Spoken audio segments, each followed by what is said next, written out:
Whatever you call as joy, whatever you know as happiness, did the joy rain upon you or did it blossom within and find an external expression?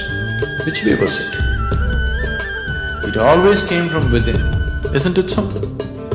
Have you noticed at a certain moment when you're very happy, just walking is celebration? Do you see every step that you take, every breath that you take is celebration?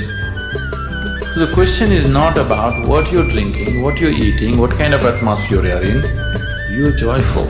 It's the inner atmosphere which decides the celebration, not the external. If you're happy, life is celebration, isn't it? That's how it should be.